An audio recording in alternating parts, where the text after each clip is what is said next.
এসেছিলাম ক্লাস করাতে সাঁতরাগাছিতে, তখন আমি আসছি, তখন অন দ্য ওয়ে মায়ের একটা ছবি স্ট্যাটাসে বোধহয় দেখেছে অয়নদা, তো সাথে সাথে বললো যে কোথায় আসছো, আমি বললাম ক্লাস করাতে আসছি।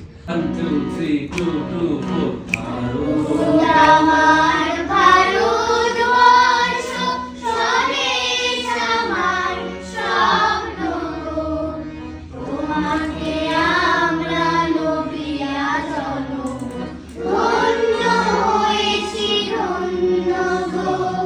পড়ে গেলে একদম কেলেঙ্কারি।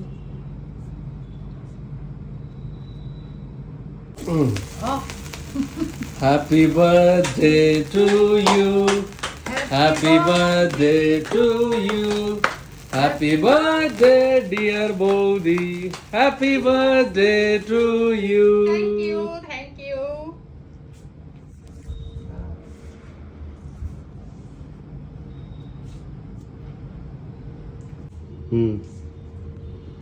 আমি একটু বৌদি আরে আমি খাবো তো তোমাকে, হ্যাঁ যদি বলছি।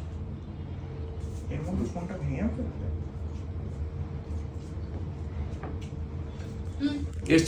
এসেছিলাম ক্লাস করাতে সাঁতরাগাছিতে, তখন আমি আসছি, তখন অন দ্য ওয়ে মায়ের একটা ছবি স্ট্যাটাসে বোধহয় দেখেছে অয়নদা, তো সাথে সাথে বললো যে কোথায় আসছো, আমি বললাম ক্লাস করাতে আসছি।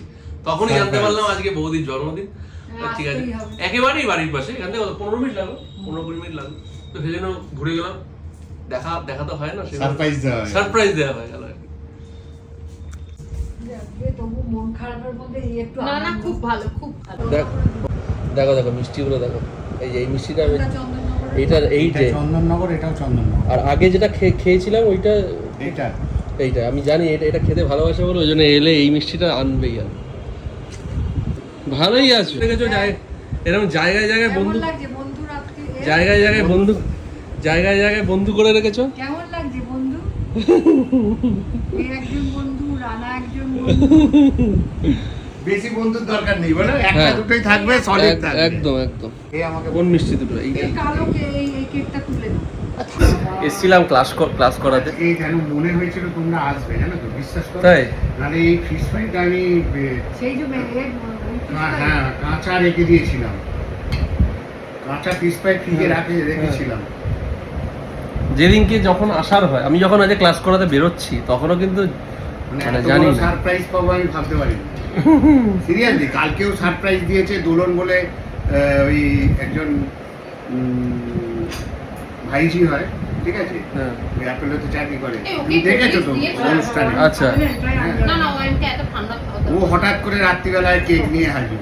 বসো বসো বসো বসো। হ্যাঁ, তোমরা নিলে এই সব হচ্ছে ব্যাপার। যে ব্যাপার হলো বার্থডে গার্লের জন্য গিফটটা ডিউ থাকলো। আচ্ছা, গিফটটা ডিউ থাকলো, গিফটটা ডিউ থাকলো। গিফটটা না, একটা কথা বলি, গিফটটা নৈহাটি থেকে নিতে হবে। হ্যাঁ হ্যাঁ না না, হবে না। কেন? গিফটের জন্য আরেকদিন আসতে হবে। তবে বেশিক্ষণ লাগলো না কিন্তু বল। বেশিক্ষণ লাগবে কেন? এই তো আমাদের বাড়ির কাছে। হ্যাঁ, সকালে খাইয়েছি এখন। এটা হচ্ছে ভালোবাসা। আচ্ছা দুপুরে মেনুটা দেখিয়ে দাও। এটা হচ্ছে ভালোবাসা। বৌদিকে রান্না করতে দেয়নি, এটা শিখে রাখ, তোকেও এরকম করতে হবে। ব্লগটা বাবা দেখবে।